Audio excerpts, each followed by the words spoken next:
Delhi BJP के press conference में जूता कांड। बीजेपी प्रवक्ता जीवीएल नरसिम्हा राव पर फेंका गया जूता। कानपुर का रहने वाला है आरोपी। लोकसभा चुनाव का दूसरा चरण। 12 राज्यों की 95 सीटों पर वोटिंग जारी। कई दिग्गजों की किस्मत दांव पर। अमरोहा के डीएम ने फर्जी वोटिंग के आरोप को खारिज किया। बीजेपी सांसद ने लगाया था बुर्का पहनकर फर्जी वोटिंग का आरोप। और पश्चिम बंगाल के इस्माइलपुर बूथ पर हिंसा। अज्ञात लोगों के कथित रूप से वोट डालने की कोशिश। सुरक्षा कर्मियों ने किया लाठीचार्ज। टीएमसी बूथ पर कैप्चर करने का आरोप।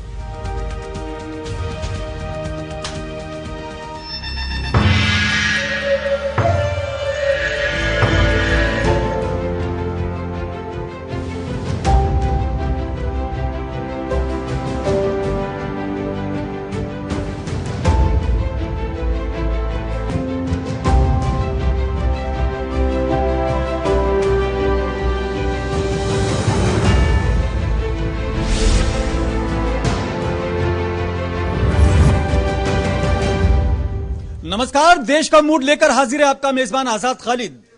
लोकसभा चुनाव 2019 दूसरा चरण। 95 सीटों पर मतदान। 12 राज्यों में किस्मत पर एक तरह से फैसला होना है।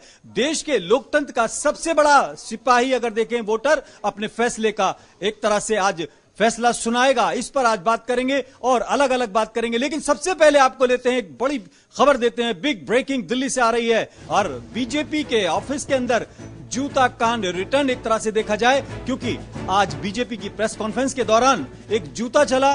जीवीएल नरसिम्हा राव वहां पर प्रेस कॉन्फ्रेंस कर रहे थे। एक शख्स ने जूता फेंका और बाकायदा किसी बात को लेकर अपनी नाराजगी का इजहार किया। बड़ी खबर एक तरह से दिल्ली। बिग ब्रेकिंग के साथ आज की बुलेटिन की शुरुआत कर रहे हैं। दिल्ली के अंदर बीजेपी की प्रेस कॉन्फ्रेंस के दौरान जूता चला। जीवीएल नरसिम्हा राव के ऊपर प्रेस कॉन्फ्रेंस करने के दौरान एक शख्स ने जूता उछाला और हालांकि उनको वो लगा नहीं, लेकिन सिंबॉलिकली अगर देखें तो उसने अपनी तरफ से अपनी नाराजगी का इजहार किया और एक तरह से अपमानित किया। और बीजेपी के मुख्यालय के अंदर एक बड़ी घटना के तौर पर इसको देखा जा सकता है और बड़ा सवाल उठ रहा है कि किस तरह उस शख्स की एंट्री हुई। क्या वो पत्रकार बनकर एंट्री ली थी उसने? और खास तौर से अब ऐसे भी सवाल खड़े होने लगे हैं कि अब पत्रकारों की एंट्री के बाद किस तरीके से सुरक्षा व्यवस्था देखी जाएगी। बड़ी खबर। आप देखिए, ये तस्वीरें आप देख सकते हैं। जिस शख्स ने जूता उछाला वो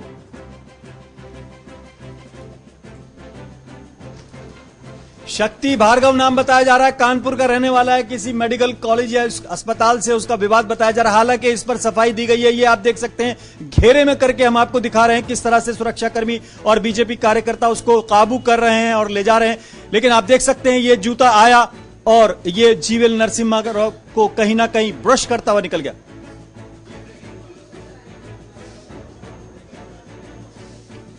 सुरक्षा बलों ने पोलिंग बूथ पर मौजूद हैं। एक और खबर आपको देते हैं। बड़गाम में पोलिंग बूथ पर हंगामे की खबर है। सुरक्षा बल पोलिंग बूथ पर मौजूद हैं। ये बड़गाम से खबर आ रही है। पत्थरबाजी की खबर आ रही है। एक और खबर, जम्मू कश्मीर के बड़गाम में सुरक्षा बल वहां पर मौजूद जरूर हैं, लेकिन पत्थरबाजी की खबर वहां से आ रही है। अगर देखा जाए लगातार जिस तरह से चुनाव का माहौल गर्माता जा रहा है, पोलिंग हो रही है, ऐसे ऐसे खबरें भी आ रही हैं। ये बड़गाम की खबर हम आपको दे रहे हैं, जिसमें कहा जा रहा है कि वहां पत्थरबाजी की खबर सामने आई है। हालांकि सुरक्षा बल बूथ पर मौजूद थे, सुरक्षा चाक चौबंद है, लेकिन वहां पर पत्थरबाजी की भी घटना सामने आई है।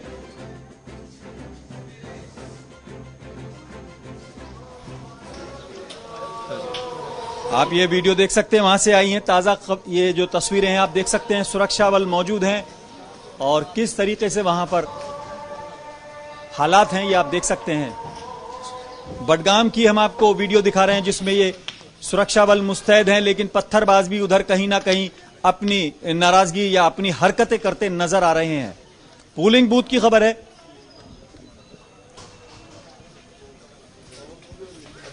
अब देखिए, पेड़ों की ओट लेकर जिस तरह से वो पत्थरबाजी कर रहे हैं और एक तरह से सुरक्षा बलों के लिए कहीं ना कहीं चैलेंज की तौर पर देखा जा रहा है। प्रशासन का पूरी कोशिश है कि वो शांतिपूर्वक ढंग से चुनाव को संपन्न कराए, लेकिन जो लोग इसका विरोध कर रहे हैं, कहीं ना कहीं वो अपनी हरकतों से बाज नहीं आ रहे हैं।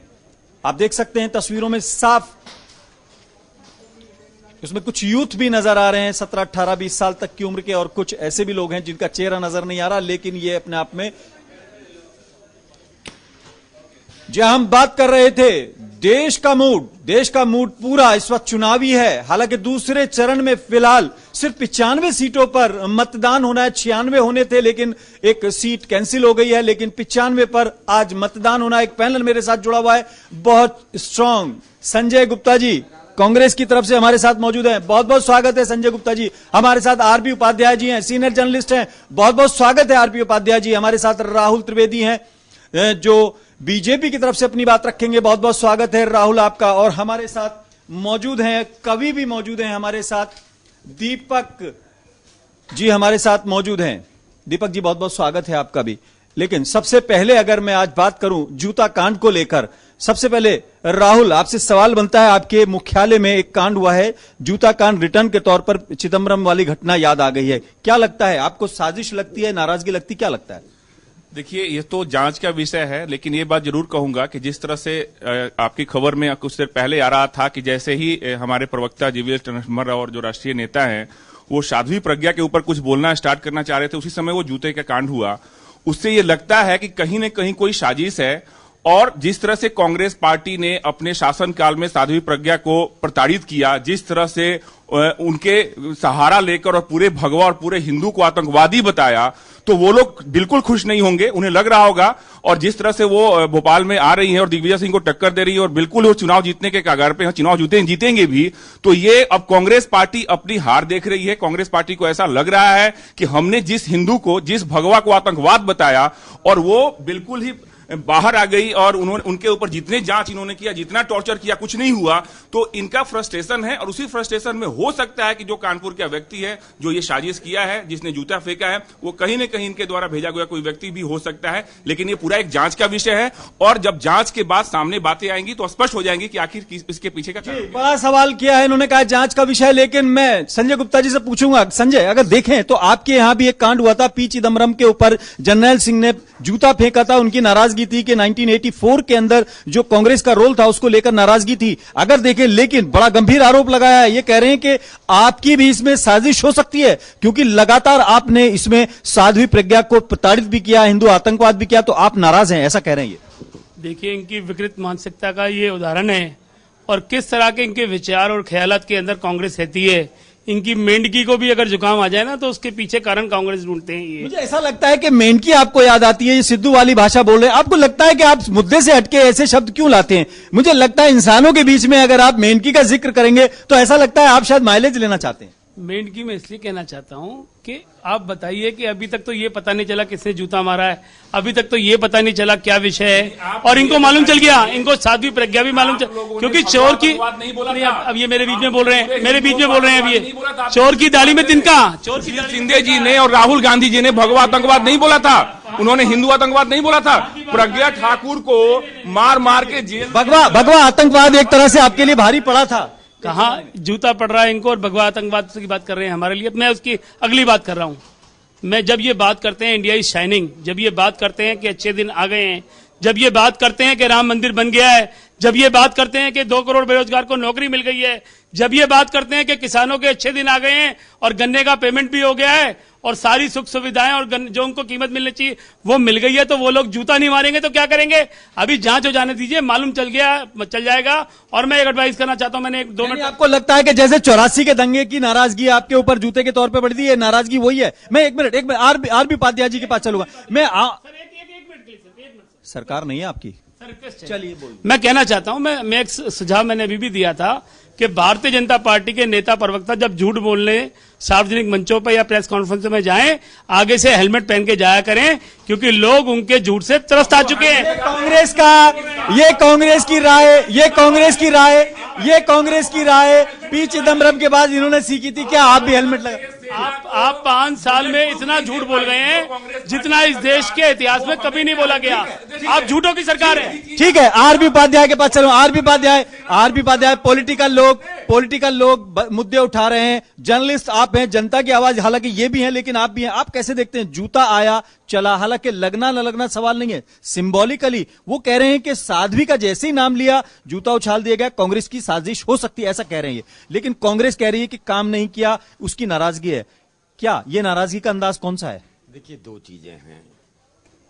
2014 और 2019 के इलेक्शन में यही फर्क है कि 2014 में कम से कम जनता थी, जनता से जुड़े मुद्दे थे, विकास की बात होती थी, लेकिन 2019 में तो कहीं पाकिस्तान की बात हो रही है, कहीं इमरान खान की बात हो रही है, कहीं जूता चल रहा है। मतलब एक अजीब सा सिनेरियो एक्चुअल में क्रिएट किया जा रहा है और उसको जस्टिफाई अपने अपने तरीके से सभी करने की कोशिश करते हैं। लेकिन ये कल्चर दूसरा जो मेरा मानना है, पॉलिटिकल पार्टियों ने ही कहीं डेवलप किया है, जिसका आप नाम ले रहे थे कि भी एक व्यक्ति विशेष ने जूता फेंका, दूसरी पार्टी ने उसे टिकट दे दिया, वो कहीं नेता बन गया। तो उस तरीके का भी सिनेरियो होता है। और कई बार जो दूसरा एक सिक्के का दूसरा पहलू जो होता है वो ये होता है कि जनता में कोई नाराजगी होती है। यानी जॉर्ज बुश पर जूता चला, वहां नाराजगी थी, पी चिदम्बरम के ऊपर जूता चला, वो नेता बन गए हैं, उसके अलावा आज फिर एक जूता चला है। अब देखना होगा कि उसमें नाराजगी कोई और है या फिर जिस तरह से राहुल कह रहे हैं वो है। हमारे साथ एक कवि महोदय मौजूद है, दीपक जी हमारे साथ मौजूद हैं, दीपक सिसोदिया जी। दीपक, 4 लाइन हो जाए इस पे तो। बिल्कुल। देखिए, अभी नेताजी ने श्री राम का नाम लिया, ठीक है, उस पर कुछ अभी मैं व्यंग कर रहा था, लेकिन थोड़ा सीरियस नोट पे पढ़ना चाहूंगा 4 लाइनें कि कैसे मुद्दे को भटका रहे हैं ये लोग, कहां से कहां ले गए। 3 राज्य तो हार चुके हैं जात बता के हनुमत की। समझ रहे होंगे कहां ले जा रहा हूं मैं। 3 राज्य तो हार चुके हैं जात बता के हनुमत की, पहले राम ठगा अब बजरंग चाह, इन्हें बस बहुमत की। जात धर्म सब अस्त्र शस्त्र हैं, जात धर्म सब अस्त्र शस्त्र हैं, बस ठग नीति के ज्ञाता ये, हम भारत असहाय खड़े, भारत के भाग्य विधाता ये, भारत के भाग्य विधाता ये। श्री राम अचल मर्यादा है, श्री राम अचल मर्यादा है, हनुमत संग थोड़ी बाधा है। श्री राम अचल मर्यादा है, हनुमत संग थोड़ी बाधा है। नींद रुद्र क्यों तोड़ी, क्यों स्वयं पराजय साधा है, क्यों स्वयं पराजय साधा है। तो ये लोग मुद्दों की बात को कहीं ना कहीं ऐसी जगह ले जाते हैं कि पूरे न्यूज में वही चलता रहे। मैं एक लाइन देके जा रहा हूँ, इस जूते पे भी 4 लाइन अगर आप जरा थोड़ा गर्मा गर्म हो जाए, कुछ भाप उठता हुआ हो जाए। लेकिन राहुल में भी बात करेंगे, लेकिन कुछ गेस्ट इस वक्त हमारे साथ भी जुड़े हुए हैं। शुभांकर भट्टाचार्य टीएमसी से इस वक्त जुड़े हुए हैं, निशांत हमारे पत्रकार जो है वो बुलंदशहर से हमारे साथ जुड़े हैं, इसी के साथ साथ अनिल द्विवेदी जी हमारे साथ जुड़े हुए हैं। सबसे शुक्रिया। एक तरह से नेहा आपने जो बात कही थी मैं उसी को आगे बढ़ाता हूं। जिस तरह से आपने बात कही, आरोप प्रत्यारोप, लेकिन बुलंदशहर के भोला सिंह प्रत्याशी हैं और उनकी एक वीडियो वायरल हो रही है और उन्होंने वहां जाकर बूथ पर किसी से बात कराई सुरक्षा कर्मियों की और फिर उसके बाद अंदर चले गए, ऐसी वीडियो आ रही है। उसके अलावा बुरखे पर भी आरोप लगा था अभी अमरोहा में, लेकिन जिन्होंने आरोप लगाया था बीजेपी सांसद ने, अब वो पलट गए हैं और वहां पर निर्वाचन अधिकारियों ने यह कहा है कि ऐसी कोई घटना नहीं हुई है। राहुल से पूछ लेते हैं। राहुल, क्या जहां जहां ऐसा लग रहा है वहां पर ये इस तरह की बातें क्यों सामने आ रही हैं? आपके ऊपर आरोप है कि हारने लगते हो तो इस तरह की बातें करने लगते हो। देखिए, आरोप प्रत्यारोप का अपना एक अलग मिजाज होता है, लेकिन सवाल उठा है क्योंकि जैसे कैराना में भी हमने देखा, मुजफ्फरनगर में भी देखा। मुजफ्फरनगर में जहां पे बेनीवाल जी चुनाव लड़ रहे हैं हमारे, तो वहां पे बालियान जी चुनाव लड़ रहे हैं, वहां पर उस दिन देखा गया कि कई सारे ऐसे पुरुष लोग मिले। सिर्फ 1 सेकंड रोकने के लिए आपने आरोप लगाया, किस पे लगाया आरोप? केंद्र में सरकार आपकी है, राज्य में सरकार आपकी है, आप आरोप किस पे लगा रहे हैं? देखिए, यही अंतर होता है कि मॉडल कोड ऑफ कंडक्ट लगने के बाद जो सारा सिस्टम होता है वो चुनाव आयोग के कंट्रोल में होता है। सरकार का उस पे कहीं भी कोई रोल नहीं होता किसी भी चीज में, ये समझना बहुत जरूरी है। आपको लगता है सब फ्री है?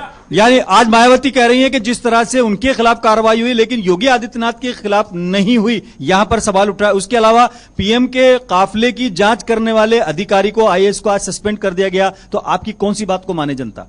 क्यों योगी जी पे नहीं हुई कार्रवाई? 72 घंटे का बैन लगाया गया। मायावती ने उस बात को शुरुआत की जिसने पोलराइज करने की कोशिश की, जिसने शुरुआत की कि मुस्लिम जितने भी मुस्लिम वोटर है आप एक हो जाओ, वहां से बात निकली। उसके जवाब में योगी जी ने सिर्फ ये कहा कि ठीक है, जो अली हैं वो अपने जगह पे हैं, बजरंगबली जो है हमारे साथ हैं, उन्होंने उसका जवाब दिया। उनको 72 घंटे के उनके ऊपर कार्रवाई की गई चुनाव आयोग की तरफ से, वहां जबकि 48 घंटे की उनके ऊपर कार्रवाई की गई। और रही बात जहां तक सस्पेंड करने का, ये एक आधिकारिक मामला। मैं फिर कहना चाह रहा हूं कि अभी सारा सिस्टम जो होता है वो चुनाव आयोग के कंट्रोल में होता है। ये देखना बहुत जरूरी है कि चुनाव आयोग कहीं पर भी जो कार्रवाई कर रही है, इसमें सरकार का कोई रोल, चाहे वो केंद्र सरकार हो या राज्य सरकार हो, उसका कहीं नहीं चलता। अभी आपने देखा होगा कि जब ये सारे मामले चल रहे थे तो चुनाव आयोग ने कहा कि मेरे अधिकार बड़े बंधे हुए हैं, मैं कुछ नहीं कर सकता। तब सुप्रीम कोर्ट ने दखल दिया। सुप्रीम कोर्ट ने कहा कि मैं आपको बताऊं आपका अधिकार क्या होता है, आपका ये अधिकार है। तो उन्होंने कहा कि हाँ हमारे अधिकार हमें पता है, और उन्होंने अपना अधिकार शुरू किया। तो सरकार और चुनाव आयोग को अलग करके देखा जाए, कम से कम जब मॉडल कोड ऑफ कंडक्ट है और जो भी कार्रवाई जो भी चीजें हो रही हैं वो सारा कुछ चुनाव आयोग के दिशा निर्देश पे हो रहा है, उनके तरफ से करवाई।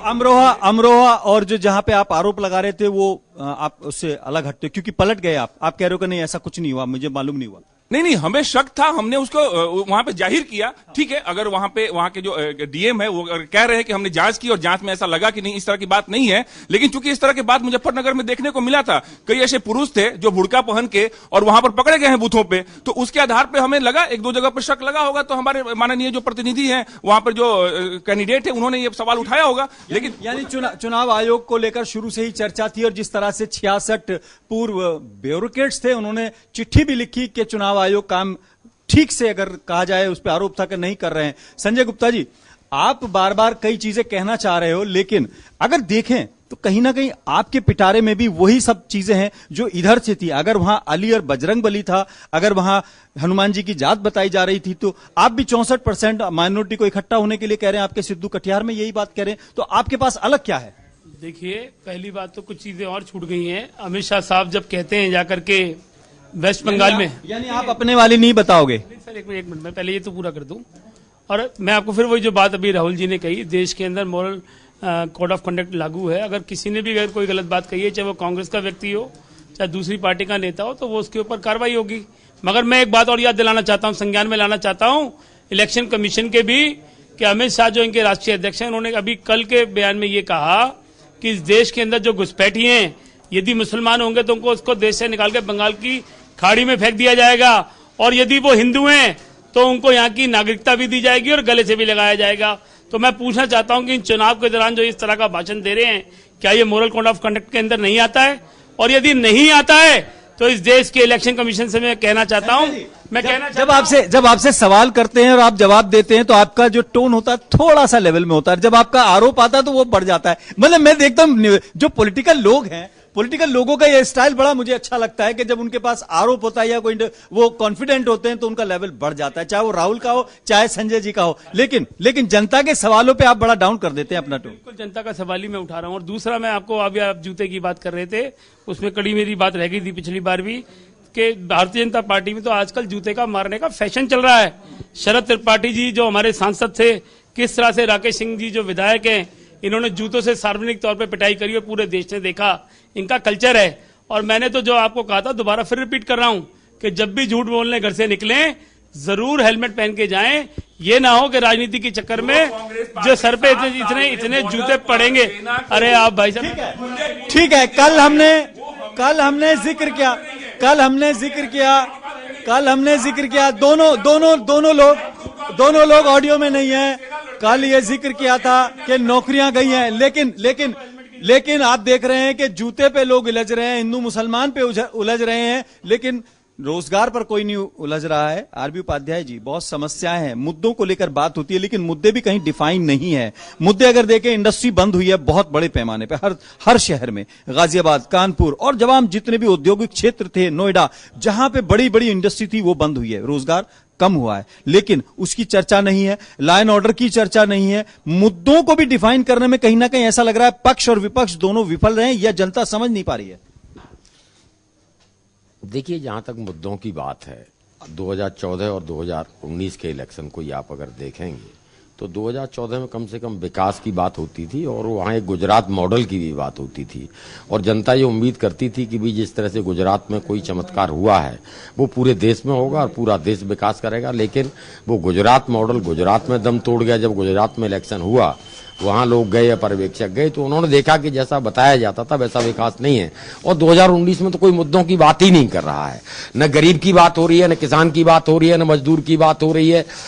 कभी जूते की बात चल जाती है, कभी पाकिस्तान की, कभी इमरान खान की, अलग अलग तरीके से मतलब पॉलिटिकल पार्टियां अलग अलग डिफाइन कर जाती हैं। लेकिन जहां जनता के मुद्दे वाली बात है, विपक्ष भी उतना ही जिम्मेदार है कि विपक्ष उन मुद्दों पर खड़ा रहना चाहिए और उन मुद्दों पर बात करनी चाहिए, उन मुद्दों को उठाना चाहिए। विपक्ष भी वहीं जाके जहां सत्ता पक्ष चाहता है उसी पिच पर जाकर खेलने लग जाता है और वो फिर उन्हीं के जाल में कहीं ना कहीं फंस के वो उन्हीं की भाषा में एक्चुअल में वही जवाब देने लगता है। अदरवाइज ऐसा नहीं है। देखिए ये सब कह सकते हैं कि भी हम गरीब के हितैषी हैं, कोई कह रहा हम किसान के हितैषी हैं। अरे भाई सत्ता में भागीदारी क्यों नहीं दे देते? क्यों उसके हाथ में कटोरा पकड़ा देते हैं? कोई 2000 दे रहा है, कोई 6000 दे रहा है, अलग अलग तरीके से उसको 72,000 दे रहा है। क्यों ऐसा वो करते हैं? देखिए यही स्मार्ट पॉलिटिक्स है कि मुद्दों से आप हटाइए, मुद्दों पर बात ना हो, लोग बहस करें तो हिंदू मुसलमान पे करें। 64% पर सिद्धू बता रहे हैं कि माइनॉरिटी तुम हो, इकट्ठे हो जाओ। मायावती कुछ और कहें और आजम खान कुछ और कहें। हमारे साथ कवि महोदय मौजूद हैं, दीपक जी, दीपक सिसोदिया जी जो हैं वो कुछ ताजी कविताएं भी लिखते हैं। जूता कांड हुआ भी कुछ देर पहले, आपसे मैंने रिक्वेस्ट की थी, कुछ बना क्या? सुनाते हैं आपको, 4 लाइनें जूते पे भी लिख दी है मैंने। कल भी थे जूते ये अब भी है जूते, कुछ नया तो है नहीं। कल भी थे जूते ये अब भी हैं झूठे, कल भी थे झूठे ये अब भी हैं झूठे, कल भी थे जूते ये अब भी हैं जूते। नेता है जैसे वो वैसे रहेंगे, नेता है जैसे वो वैसे रहेंगे। क्या फायदा इनको मार के जूते, क्या फायदा मार के इनको जूते। है मौका मिल लो, जनता के लिए है मौका मिल लो, जरा इनको सुन लो। है मौका मिल लो, जरा इनको सुन लो। चुनाव खत्म तो, चुनाव खत्म तो, चुनाव खत्म तो ये नेता भी सोते, कल भी थे जूते ये अब भी हैं जूते।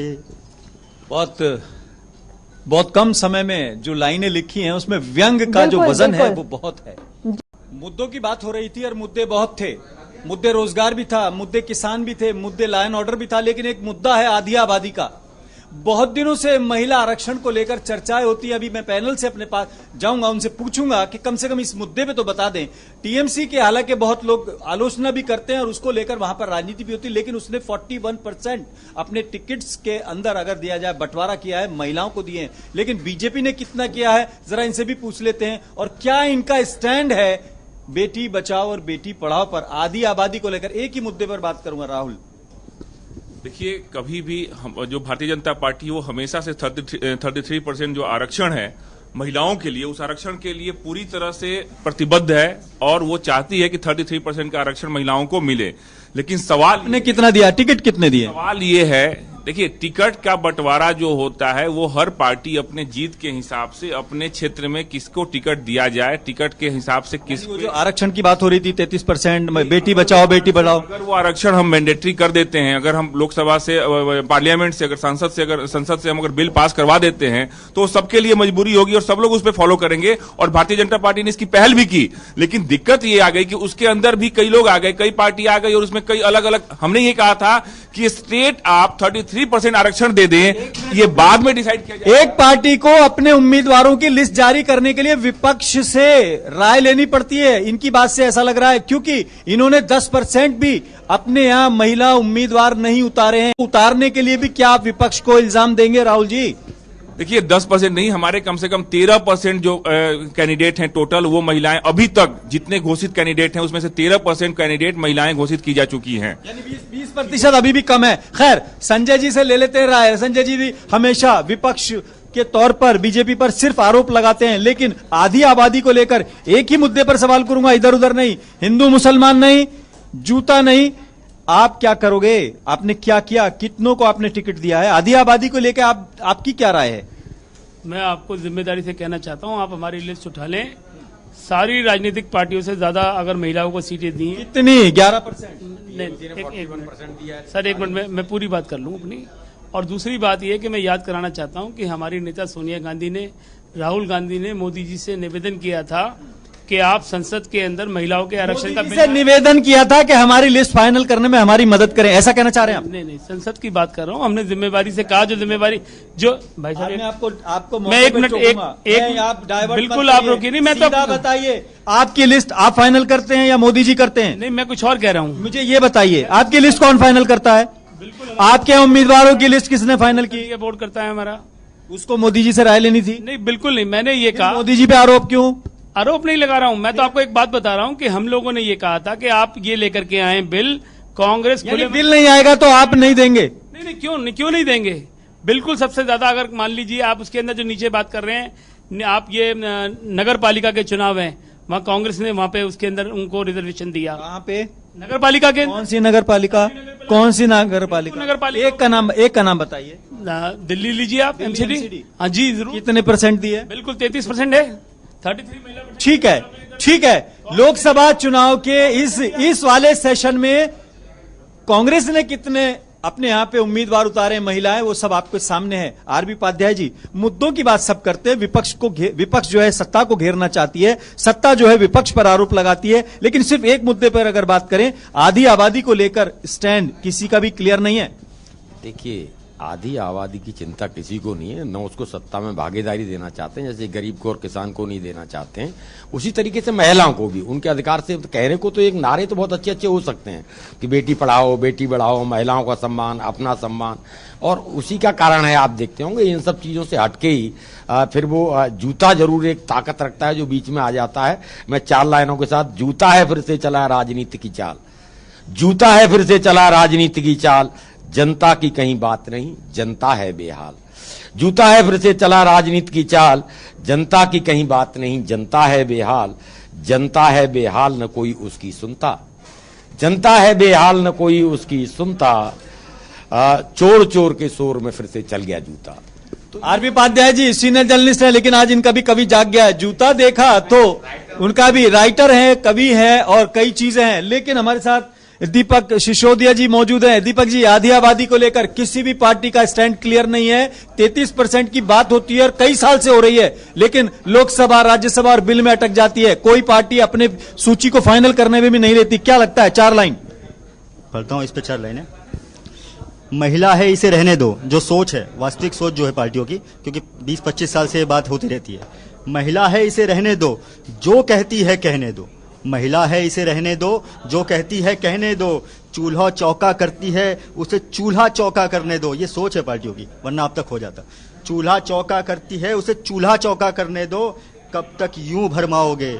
इस पे बात ही नहीं करनी चाहिए अभी लोगों को। कब तक यूं भरमाओगे? अब इस मुद्दे को रहने दो, अब इस मुद्दे को रहने दो। आप भी छोड़ दीजिए फोन, क्योंकि करने वाले बहुत बड़ी बात। बड़ा एक तरह से कवि जहां ना पहुंचे रवि वहां पहुंचे। कवि कह रहे हैं महिला है, इसको रहने दो।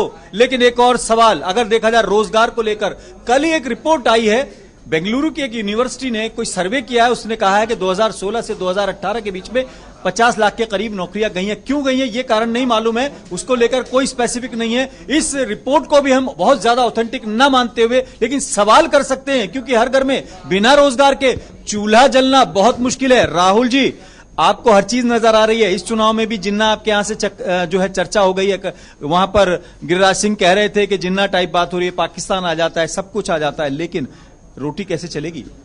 मैं रोटी का भी जवाब पहले दूंगा, लेकिन बशर्ते कि मैं जिन्ना वाले पर भी जवाब दूंगा। रोटी वाले पर सवाल ये है कि पहले जो आपका फेवरेट है, आप दोगे जरूर, मुझे मालूम है। मैं इसलिए दूंगा, देखिए मैं इसलिए दूंगा कि इनका पाकिस्तान प्रेम हमेशा दिखता है। मैं कहता हूं कि भारत में पाकिस्तान प्रेम क्यों? एक तरफ जब 26/11 की घटना होती है और उसमें हमारे 286 लोग मारे जाते हैं और इनके सैम पेतोदा जी कहते हैं कि वो तो 8 लोग आए, काम करके चले गए, तो उसके लिए पाकिस्तान क्यों? सेम चीज पुलवामा की घटना के बाद सेम चीज सिद्धू जी कहते हैं। तो मैं कहता हूं कि हर बात में पाकिस्तान प्रेम क्यों दिखता है कांग्रेसी नेताओं का? पहली चीज। दूसरी चीज, पहले तो जो वो आंकड़े आए हैं 50 लाख के, उसका कोई कहीं आधार नहीं है कि कहां से वो आंकड़े गए। को हम भी नहीं मानने, लेकिन रोजगार के बगैर घर कैसे चलेगा सर? मैं वही कहना चाहता हूं कि जो 16 करोड़ लोगों को मुद्रा योजना में पैसे दिए गए, क्या वो पैसे रोजगार के लिए दिए गए ना? जो ईपीएफ में 2 करोड़ लोगों का नया इनरोलमेंट हुआ, क्या वो इनरोलमेंट बिना रोजगार दिए हो गए? और इतना एनपीए कितना बढ़ा है? देखिए, एनपीए कैसे बढ़ा, वही तो मैं कहना चाहता हूं कि एनपीए अगर किसी को हमने 50,000, 1 लाख, 2 लाख रुपए मुद्रा योजना में, 8 लाख करोड़ का एनपीए है, मैं मानता हूं, लेकिन किसके बढ़ा? वो बेचारे गरीब थे जिनके पास 50,000। कौन से बेचारे गरीब? नीरव मोदी गरीब, विजय माल्या गरीब, कौन से गरीब की बात कर रहे हैं? अब मेरी बात सुन लीजिए। 2 लाख करोड़ का एनपीए था 2014 तक, वो बढ़ के 10 लाख करोड़ हो गया। मैं मानने को तैयार हूं आपके मीडिया पे। वो 8 लाख का जो एनपीए बढ़ा है, 8 लाख करोड़ का, वो बढ़ा है मुद्रा योजना देने से। लेकिन वो मुद्रा योजना हमने किसको दिए? उन जरूरतमंदों को दिए। इन्होंने किसको दिया? इन्होंने दिया विजय माल्या को, नीरव मोदी को, और पता नहीं तमाम ऐसे, मेहुल चोकसी को दिया था, जिसके कारण एनबीए बढ़ा था, जो भाग गए बाद में। हमने दिया उन गरीबों को जो बेचारे इस देश में रह के अपना रोजगार ढूंढ रहे हैं। कल उनके पास पैसा आ जाएगा, वो बैंकों को दे देंगे, वो भागने वाले नहीं है। कांग्रेस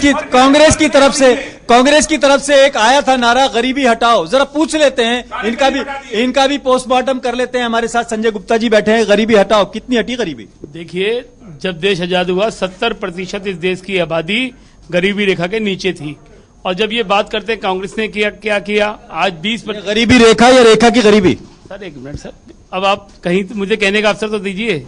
20% लोग आज गरीबी रेखा के नीचे हैं, और उसके लिए भी कांग्रेस अपनी कार्यक्रम लेके आई है, जिसका नाम है न्याय।